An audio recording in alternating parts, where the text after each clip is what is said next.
ادامه برنامه‌های رادیوی تاجیکستان.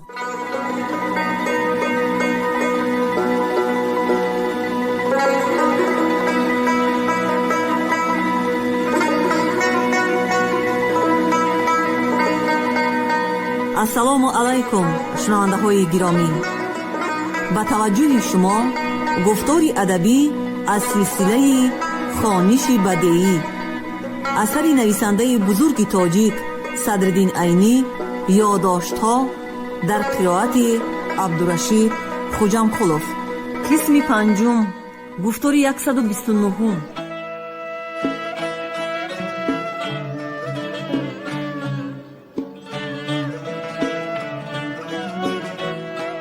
تاریخ انقلاب فکری در بخارا.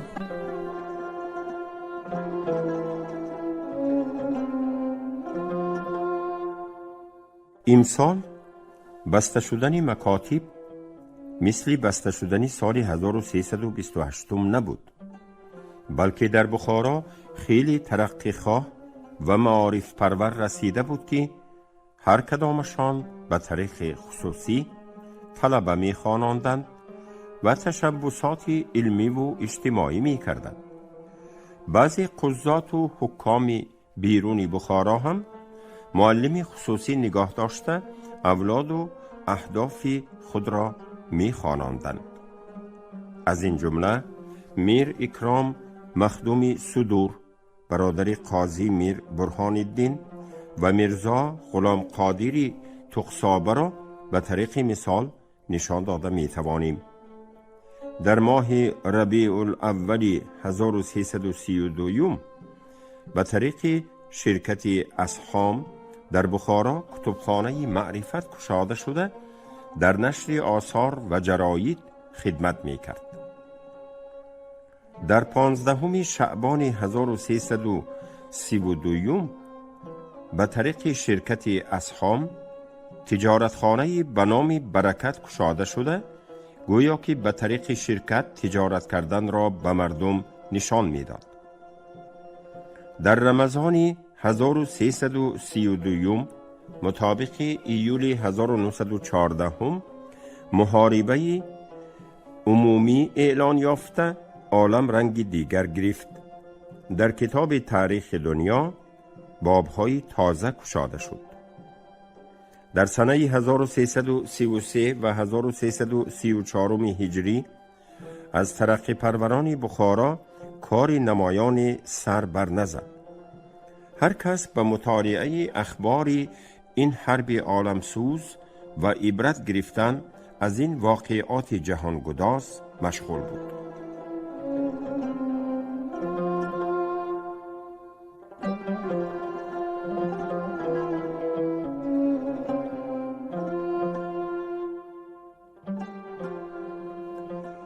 ماموران الچخانه روس تعقیبات احوال عمومی را متیقظانه نه فقط متوهمانه می کردند و در اجرای مقاصد خود می کوشیدند. چون بعد از این در این دفتر به مناسبت یک دو واقعه ذکر ماموران الچخانه روس خواهد آمد، قدری از مسلک و طرز حرکت ایشان بیان یابد زیان نخواهد داشت. غایه حرکات ماموران الچخانه روس را در بخارا در عهد حکومت مستبیده روس به دو نقطه خلاصه می توان کرد. اول، جلب منافع شخصیه خودشان به هر طریقی ممکن باشد. دوم، خواه حق خواه ناحق قوت و نفوذ حکومت روس را نشان دادند. این دو مدعا را به طریق اجرا می کردند که بجایی که مثال مجسم شوکت و حشمت دولت روس شوند، سبب کسر آبروی و ناموس دولت می گردیدند. اکثر فریبگران را به سبب رعیه روس بودنش ناحقانه حمایت می کردند. مطالبه رعیه روس به کسی باشد که اعلان افلاس کرده باشد، از خیشانش حتی از هم قشلاقانش به زور می ستاناندند. حتی رعیه روس اگرچه با وکسیلی ساخته از کسی طلبی کند، حکام بخارا را یارای رد کردن نبود و علی هذا القیاس درونی بخارا و اطرافش را از اخبار نویسانی بد اخلاق پر کرده نام این را احتیاطی سیاسی می ماندند. بالخاصه در هنگام محاربه عمومی این شیمه خفیه بازی زیاد رواج گرفت. اخبار نویسان به این وسیله در استئصال منافع رذیله خود می کوشیدند. هر کدام از مأموران الچخانه کم یا بیش طالب منفعت شخصی بودند. در این شیوه شولک نام که نایب الچی بود از همه پیشی کرد. شولک در بعضی قضات و حکام بزرگتر مکتوب‌های خصوصی کرده اظهار دوستی و در وقت لزوم حمایت و معاونت کردن را وعده می‌داد. بدین وسیله راه قبول تعارف و هدیه را می‌گشاد. در این خصوص ارباب حکومتی بخارا هم رموز فهم بودند. زبان مرغان را مرغان می‌دانند. کسی که موافق معمول معامله نکند رنگی کرده به سرش فلاکتی می آورد. چنانچه به یکی از قاضیان بزرگ چند بار خطای خصوصی کرد. چون طبع قاضی مذکور از این قبیل معاملات عاری بود، از مدعای شولک تغافل ورزید. آخر به بهانه مرافعه یک نفر رعیه فریبگری روس عزل قاضی مذکور را از امیر خواست. امیر قشبیگی چند روز قاضی مذکور را از مأموریتش در بخارا نگاه داشته به طریق جرمانه مبلغی به الچخانه داده شولک را راضی کرده قاضی را باز به سر مأموریتش فرستادند. شولک منافع شخصیه خود را اکثر به واسطه میرزا احمد بیگ که نویسنده و قدیم الخدمت در الچخانه بود حاصل می کرد. شولک در وقت محاربه اروپا در آزار دادن مردم زیادتر کوشش کرد. منفعت پرستی را به یک درجه اعلی رسانید. چنانچه به میر برهان الدین قاضی کلان، خصوصاً به میر اکرام مخدوم پسران قاضی میر بدرالدین خود را بسیار آشنا و نزدیک می شمرد. در رسیدن اینها به دولت دوباره خیلی یارمندی کرد. چون بعد از قاضی کلان شدن نه اکرام مخدوم نه قاضی کلان از اظهار آشنایی خالصانه و ضیافت‌های خصوصی دیگر اثر دوستی را معلوم نکردند، در اسباب چینی درآمد. عاقبت اکرام مخدوم اوراق را صحبت‌های سیاسی داشته است گفته به قشبیگی خط کرده و به واسطه تقصابه مأمور الچخانه به خود اکرام مخدوم نیز از این خصوص مکتوب تهدیدآمیز کنند. آخر مسئله به تقدیم تعارف بزرگ حل یافت. و این چنین به میر برهان الدین قاضی کلان دامادتان و پسرتان صحبت‌های سیاسی داشتند و با ترقی پروران رفت و آمد می کردند گفته به واسطه مرزای خود مکتوب تهدیدآمیز خصوصی فرستاد. چون به این مکتوب اثر مترتب نشد، یعنی قاضی کلان رموز را نفهمید، دوم باره دامادتان و پسرتان به مأخذها تداخل می کردند. شما فلان مرافعه را موافق شرع نپرسیدید، مردم همیشه اظهار ناراضگی می کنند گفته باز به واسطه مرزای خود مکتوب فرستاد. در آخری مکتوب علاوه کرد که هر چیزی که مرزای دارنده مکتوب گوید از طرف ما مصدق است. عاقبت قاضی کلان از مرزای دارنده مکتوب علاج حل این معماها را پرسید. مرزا گفت شما قدری دوستان را نمی دانید. جناب شولکه ازدواج کردند، تویانه تقدیم نکردید؟ والحاصل قاضی کلان هدیه‌ای معتدون بهای تقدیم کردنی شد. میرزا گفت باید هدیه‌تان طلای مسکوک باشد. خلاصه میرزای مذکور مبلغی قدر مبلغ را فراموش کردم، طلای مسکوک از قاضی کلان ستانده و جناب شولکه رسانده، بین این دو دوست خالیس را اصلاح و درست کرد. در نتیجه این معامله شولکه باز مکتوب مبنی بر اظهار رضامندی به قاضی کلان فرستاد. اکنون دقت فرمایید، اگر غرض اصلی منع صحبت‌های سیاسی موهومی یا اصلاح قاضیخانه ممتنع الاصلاح باشد، چرا به مقدار هدیه مسئله حل شد؟ شولکه در اثنای محاربه عمومی به ترقی پروران بخارا زیاده بدرفتاری کرد. هر روز از احوال ترقی پروران به نصرالله بی قشبیگی شکایت می برد. ترقی پروران جمعیت های سیاسی داشتند و فلان داشتند گفته از قشبیگی طلب تفتیش می کرد. قشبیگی نیز به قول این خودغرض بنامانده مخفیانه در سری تفتیش بود. حتی آدم های قشبیگی در مدرسه کوکلتاش آمده آیا در اینجا جمعیت و فلان هست گفته ضمنی می پرسیدند.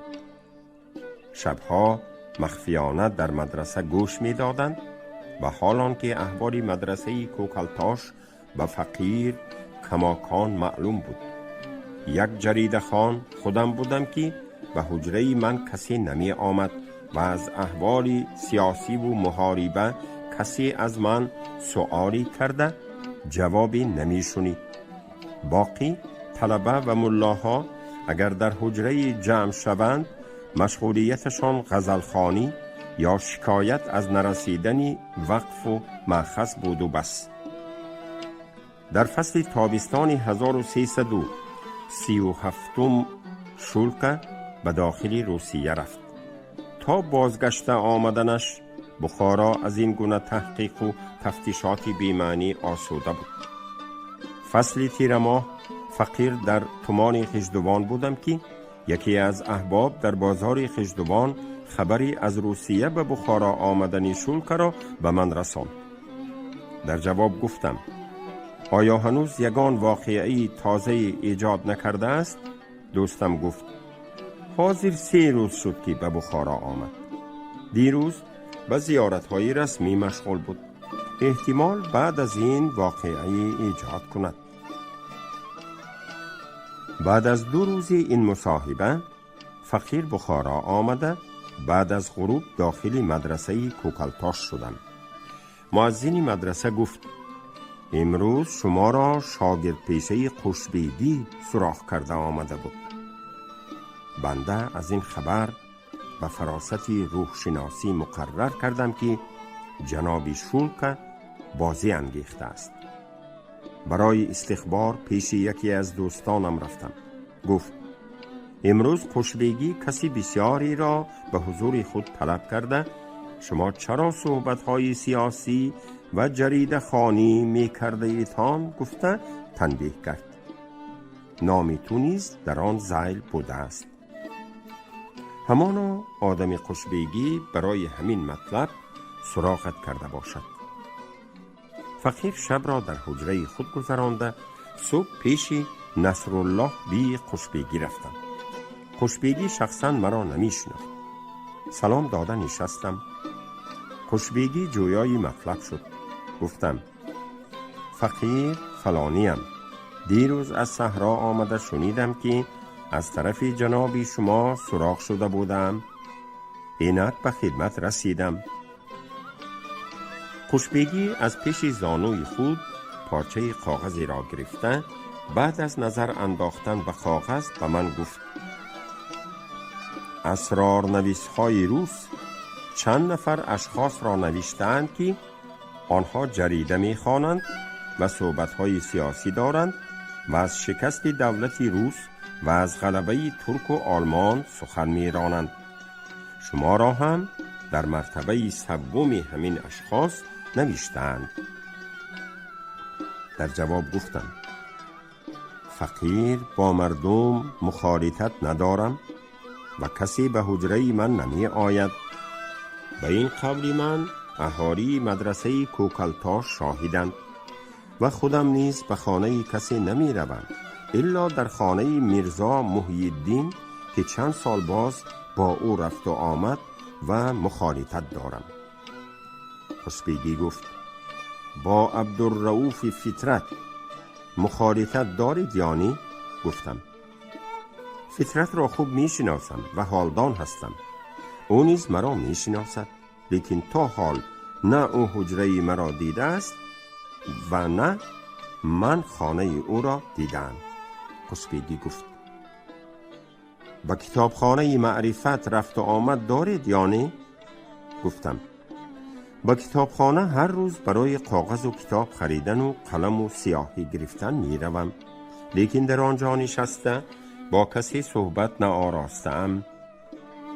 قشبیگی گفت سبب چیست که شما را در بین این اشخاص باز در مرتبه سوم نوشتند؟ گفتم سبب آن است که فقیر جریده می خوانم و نیز از دیر باز می خوانم. قشبیگی گفت سبب معلوم شد. چرا جریده می خوانید؟ گفتم جریده چیزی ممنوع نیست، در مطبعه های خاکی روس طبع می شود و از نظری سنزاری روس می گذرد و نیز تنها من نمی خوانم. در بخارا هر روز تخمیناً 1000 عدد جریده آمده به خوانندگان فروش می شود. قشبیگی گفت دیگران خوانند سبب حرف نمی شود. شما که یک ملای ختم کرده معلوم هستید، جریده خواندنتان موجبی مؤاخذه می گردد. شما کتاب خوانید، قرآن خوانید. گفتم قرآن را هم در وقتش خوانده می شود، اما کتاب های کهنه را نیز آنچه دسترس بود مقرراً خواندم. فقیر در مطالعه زیاده حریصم، هم حرصم به درجه عشق رسیده است. از بازی که به جراید و کتاب‌های تازه طبع شده دست یافتم، سیری و پوری مطالعه می کنم. اگر یک روز مطالعه نکنم خفقان می شوم. قشبیگی تبسمی کرده گفت پس از شما می خواهم که تا تمام شدن محاربه جریده نخوانید. گفتم با چند جریده مشتری هستم، خواه خوانم خواه نخوانم به نامم جریده می آید. قشبیگی گفت با کدام جراید مشتری هستی؟ گفتم با وقت، ترجمان، شورا. قشبیگی گفت به نام ما نیز جریده می آید. در پیش زانوی خود به جراید اشاره کرد. نمی خوانم گویید، مرخصید. فقیر به همین قدر مصاحبه از قشبیگی مرخصی یافته به حجره خود آمدم.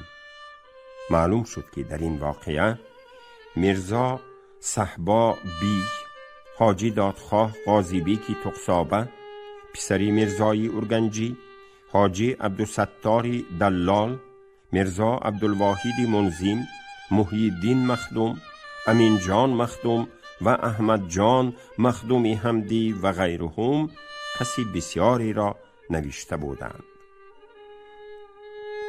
قشبیگی به بعضی اینها مثل عبدالرؤوف فطرت و حاجی عبدالستار خیلی به شدت معامله کرده بوده است. عجابت در این جاست که در این جدول نام میرزا عزت الله نیز مکتوب بود و حال آنکه میرزا عزت الله 1 ماه پیش از این واقعه به مسکو و مکریا سفر کرده بود. دقت فرمایید، کارگزاران روس به چی درجه سرسریانه مردم را تشویش می دادند. اکنون در اساسی مسئله یک نظر اندازیم. عجبا، امثال این گونه تحقیقات و تعقیبات در سیاست روس چی منفعت می رساند؟ جریده خواندن مردم به منفعت دولت چی خلل می رساند؟ بالعکس، ما به چشم خود دیده و به گوش خود می شنیدیم آنانی که جریده نمی خواندند و از احوال عالم و جغرافیا بیخبر بودند در سال 1915 حکم می کردند که پترگراد و مسکو به دست آلمان تسلیم یافته است. اگر کسی سخن اینها را تکذیب کند، طرفدار روس و خادم سیاست روس گمان کرده دشنام می دادند و فحش می گفتند. نتیجه این گونه احتسابات بی‌معنی بود که فی الجمله آدمانی از دنیا با خبر از این گونه حرکات مأموران روس به جان آمده بی تب نفرت می کردند. این بود دوستخواهی امثال شولک به حکومت روس. فقیر از این گونه تعرضات بی سبب از شهر دلگیر شده، فصل زمستان سال 1334 هجری را در قزل تپه به زاوود میرزا محی الدین منصورزاده به پیشه پنبه‌دانه فروشی مشغول شده گذراندم. 7 ماه در آن زاوود از کشمکش شهر فارغ بوده با آسودگی زندگی می کردم. اگر بعضی تشویشات را که به هر کجا لازم زندگی استثناء نمایم، گفته می توانم که این 7 ماه عزیزترین و گرامی ترین ایام عمر من بود. این 7 ماه بابی شادمانی کتاب زندگانی مرا اشغال می کند. هرگاه از کشمکش بازار فارغ شده، از گفت و شنید مشتریان صحرایی کم حساب خلاصی می یافتم، با مصاحبت میرزا عبدالقادر پسر میرزا محی الدین اوقات را خوش می گذرانیدم. ممایله جوانی 24-25 ساله از احوال زمان با خبر، زبان روسی را به قدری مطالعه کتب و جراید دارا، به ادبیات فارسی و ترکی واقف، به این دو زبان صاحب قلم نمایان بود. علاوه بر اینها ظریف و لطیف سنج، صحبتش سبوک و بیملال بود. در منزل هر گونه کتاب‌های فارسی و ترکی را از کهنه و نو داشتیم. شبها را بعد از صرف طعام گاها به مطالعه، گاها به مصاحبه تا نیم شب به کمال شادمانی می گذرانیدیم. مادام الحیات، لذت آن 7 ماه از کام دل من نخواهد رفت.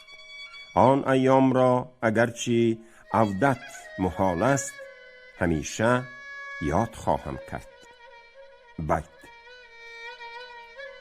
تاریخ عیش ما شب دیدار دوست بود، عهدی شباب و صحبتی احباب یاد باد. ای عیش گذشته که دیگر باز نگردی، رفتی تو ز دست و نروی هیچ زیادم.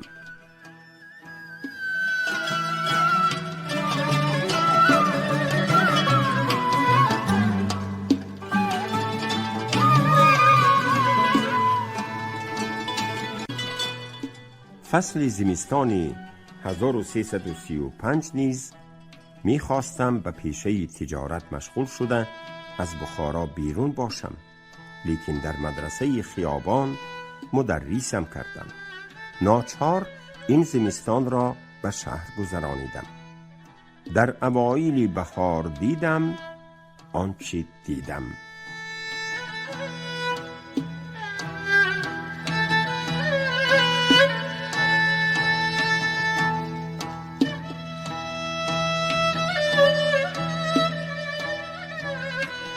مسئله اصلاحات بخارا.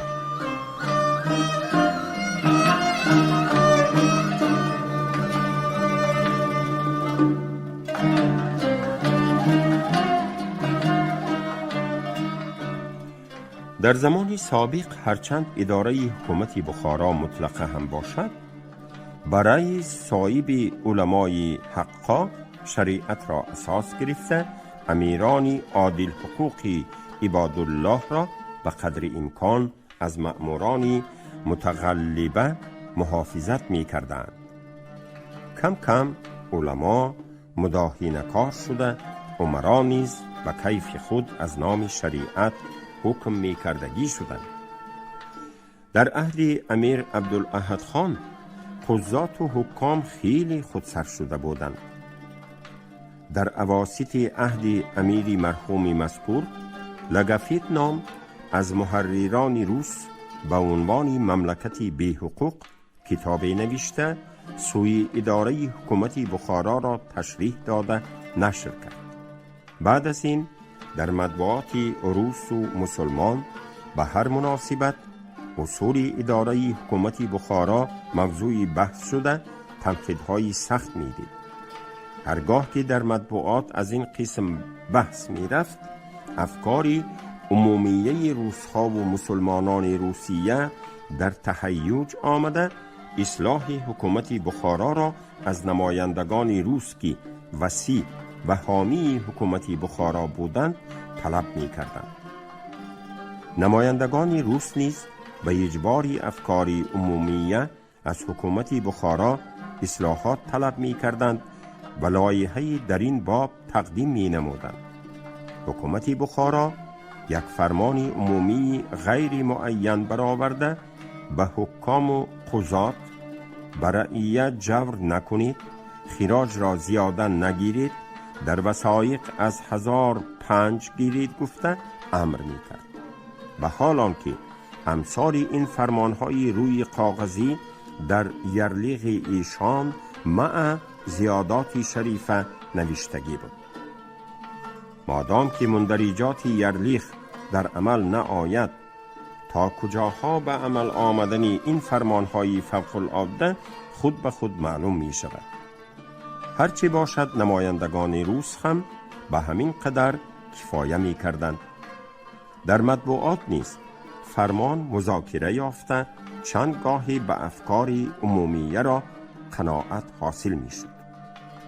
بعد از یگان سال که اثر این فرمان معلوم نمی گردید، باز مطبوعات و افکار عمومیه می شوریدند. باز همان طلب، همان لایحه، همان فرمان، همان تسکین افکار عمومیه عودت می کرد. چقدرها صمیمانه بودن این فرمان ها را از همین حکایات زیر به خوبی می توان فهمید.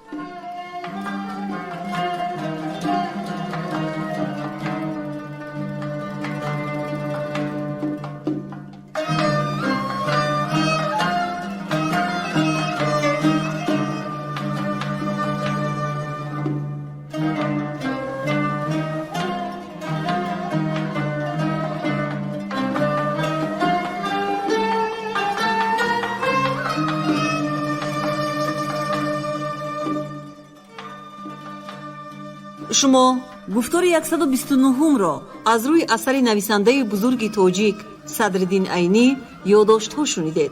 راوی عبدالرشید خوجامخلوف، کارگردان شیرعلی نغزلی. پایان گفتار ادبی از سلسله خوانش بدیعی.